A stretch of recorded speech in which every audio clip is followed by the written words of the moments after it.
Look at the glue. Hey folks, that Tassie Wargamer back again. This is our third week of playing Dead Man's Hand. Terrain-wise, no changes. Miniature-wise, no changes. We've just set out, we are playing different locations. I'm not going to show you around the room. This is John's house. And we're playing on a Saturday, not a Sunday. Rather than playing the scenarios from the book, and they're good scenarios, we just found that they were very sort of similar in that, okay, this is happening and 3 men start here and 2 men start here. We come up with a little story. So we're going to try it today to see how it works, and I'll get John to come in a second and to corroborate the evidence. I have, me being the outlaws, I have 4 men in the bank and they are robbing it. So on the first I've got the 4 there, I've got another 3 outside. Obviously I put a rifleman on the roof, bit of cover, and 2 guys who are loitering, trying to lay low. John has got a boss in the sheriff's office. John, is that right? You've got somebody in the sheriff's office, and where are your other guys? And 3 in the bar? Yeah. And 3 guys in the bar. Now, are they going to be drunk or not? Oh. Maybe they're drunk on a 1, 2, 3, sober on a 4, 5, 6. Yeah. There we go. All right. And John's got another 3 guys off board, which they will roll. So they'll come on later. So what we've decided, and John's trying to be fair because my group have to get down to the far end where their horses are tied up down at the blacksmith down here. So I've got to sort of break through John's defensive line. Now I'm not going to be cowardly and go in the back. Well, this will be a nice little Western shootout. So first turn, my guys are going to have robbed the bank. They're going to be coming out. Now, we're going to roll at that first turn on a 4, 5... After my guys have come out, the alarm can be raised. So on a 4, 5, 6, the alarm will be raised. If that doesn't happen in the first, so if John rolls a 1, 2, 3, in the second turn, John will be rolling on a 3, 4, 5, 6 to see if the alarm was raised. So eventually the alarm will be raised. Once that alarm is raised, John can then react to the alarm. I guess maybe we say you can react earlier to my guys, but your guys will be surprised, possibly. And I think we're going to roll to see whether your guys are going to be drunk And what does that in do? the hotel. Surprise just means you move last. Oh, okay. So if you do get a draw prior to the alarm going off, you move last. So I don't know, we'll work that out anyway. Yeah. So John, I might change it in the meantime, but for the time being, that's roughly how we're going to be doing it. So we're sort of, this is a bit of a scenario on the run. We'll take notes and we'll turn it into a proper scenario and possibly even post it for you. So I'll keep you informed. The thing I love about this game is it moves fast. So the alarm was, my guys ran. I decided they were going to try to play it cool and slowly go down the table. On the second turn, I think it was, the alarm was raised. So John's marshal came out. One of my guys, knowing that the marshal was likely to come out, started moving forward, but the marshal got the first on him with a higher card, and they've been starting to put in a little bit of fire on. Well, my guy didn't get fire, but one of my other guys, henchman, came up and started firing at the sheriff. My man on the roof got a little bit of fire onto John's guy behind the barrels. The purple marker is indicating that he is drunk. John's rolling for each independent guy to see whether they're drunk, the ones that are in the bar, in the tavern. One is drunk. This guy here just came out the back door, didn't quite reach the logs. But he's not drunk. But he's not drunk. He was hoping to be able to fire at point blank, but he didn't quite reach. So he's going to be fire that log because he's not against those logs because he's not against it. Means that my guy has substantial cover. And the rest of my group here are still waiting to move. Okay, so it's close range, but you're behind, so I've got a -1. Yep. 8. Miss. So it's a 7. So that's a miss. And that was his last move, wasn't it? Yep. Okay. Where did the roof go for this? Things are going well in this. Things are going well in this scenario we've done so far. It's worked out really well. I have taken 2 losses, and John has taken 2 losses. Yep. He just lost his shotgun, as well as one of his other guys earlier. So my team are sort of still standing here with a few bits of, few shots on them. John's sheriff hasn't moved from his position in front of his office. These are going to be signposted eventually. And his other 3 guys have now moved around the corner. They came in from over in that part of the table on a random dice roll to see where they'd come in from. They came in from over there, and they're on. And John's guy over here is having a bit of an exchange with this guy here. So really engrossing game. It's really fun, and just coming up with our own pretty simple scenario. It's added a lot of flavour to it and taken a little bit longer. Keep you informed. Back into the game. I certainly have. You right, Will? As you can see here, the game's still going along. We're still on the main street, so I'm still struggling to get down to my horses down at Murphy's Blacksmith. However, John has now lost 4 men, including his sheriff, which means he has lost more than half of his men. So he had to roll a big nerve test against the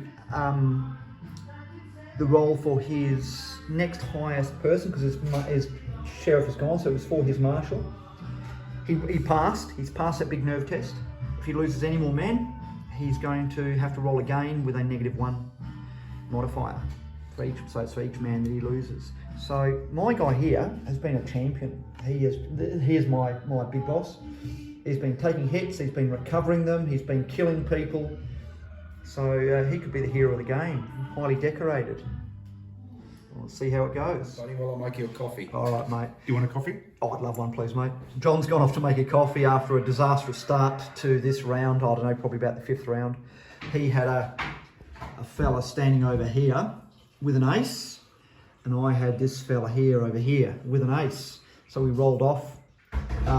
My guy got to activate first. He's moved. John was thinking I was probably going to take care of his other fella, who was also in. There was another one in there, but instead, this guy moved across to the woodpile, 2 unaimed shots, and rolled a 19 and killed him dead. Then this guy here was next with his king. He took a shot at a fella that was standing in here and got a 20 and knocked him dead. So John is now down to one man, John. I'm going to take a little tour around the town. My marshal. John's marshal, the gunslinger, is the last man standing. And is he standing bravely in the middle of the street?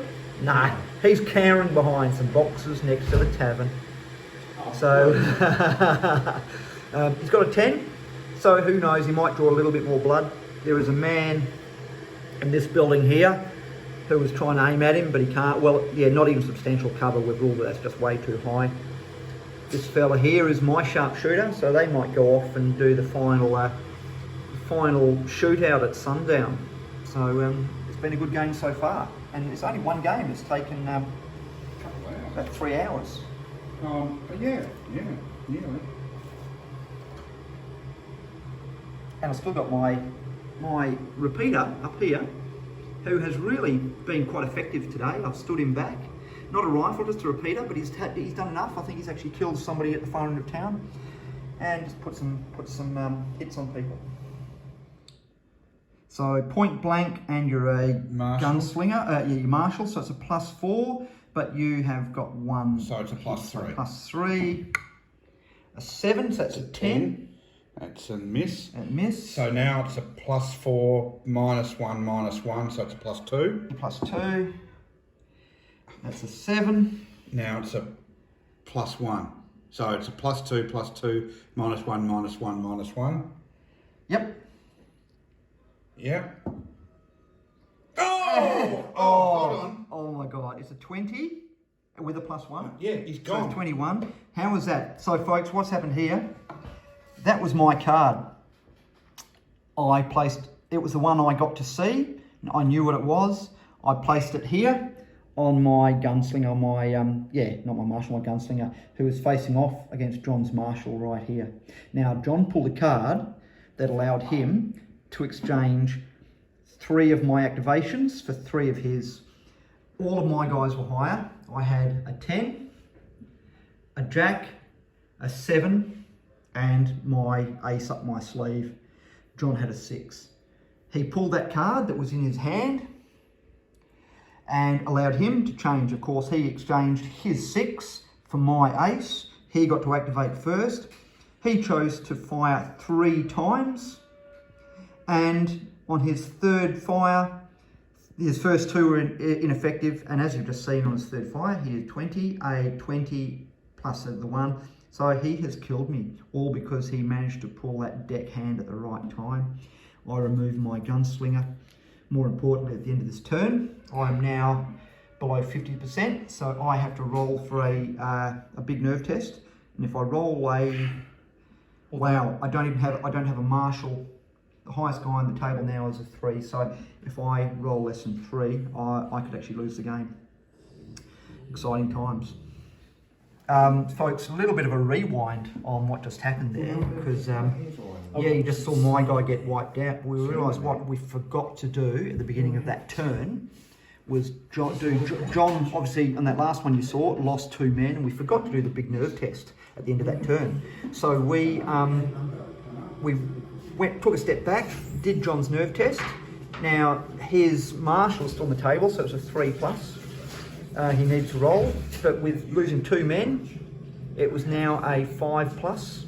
He just rolled a 3 for his nerve test, big nerve test, which means that they have now run out of town, which means that my guy was really still alive, plus my 3 other men around, plus the one in the building, could now run over to the blacksmith where their horses are hidden, haven't got any modelled yet, and they've made their escape with the money from the bank that they robbed down the far end of town. Great game. We're stopping for a cup of coffee, 3:30, and we'll probably get another quick little narrative game in. So if we manage to, I'll let you know how we're going. Right, John and I are playing a quick second game. What we've decided this time is we set our men up, our figures up, we each had 7, so we roll a d10, an 8, 9, and 10, we roll them again. Until we just selected 2 figures. They are having a bit of a discussion in the street, which is about to turn nasty. We then rolled, we worked out 10 buildings, including upstairs, downstairs, so 1 to 10. Each of our figures we rolled to see which buildings are in. So basically, things have been going okay in town. All of a sudden some trouble. Some guys might be in the bank, some guys might be having a drink, some guys might be upstairs in the brothel, getting their hair cut. They could be shoulder to shoulder with the marshal or with the lawman, and that was just normal, except now that the trouble has started, they're not going to shoot in the buildings. They're not going to know what's going on. All they know is that there is firing going on the street. They're all going to exit the building. Once they've exited the building and realise what's going on, they can start shooting. So this is just something we quickly came up with. And there's also the church down the road too. We're going to see how it goes. I'll keep you informed. We have found this scenario that we just came up with on the spot really good if you want a short game. Super aggressive. The fact that we had players playing, opposing figures starting in each building. Well, we possibly could have had 2 or 3. Basically, we end up with often two opposing players in each building.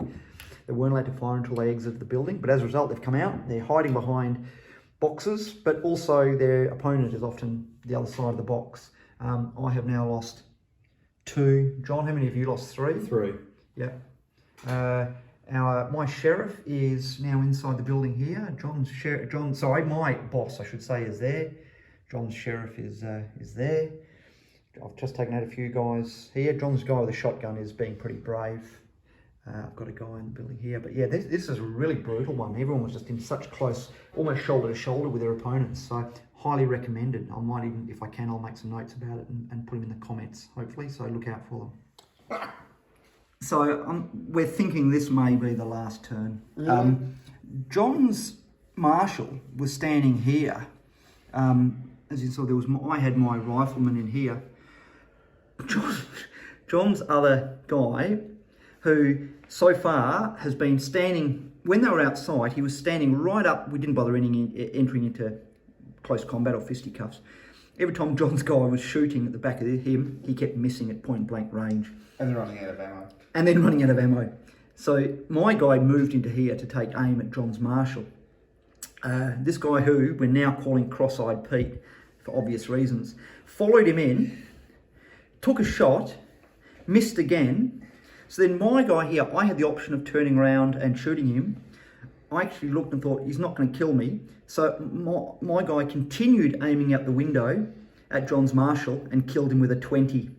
Now, as you can see, the rest of my crew are all running up to this building to deal with Cross-Eyed Pete, and with his limited vision, he hasn't seen any of my crew entering the building.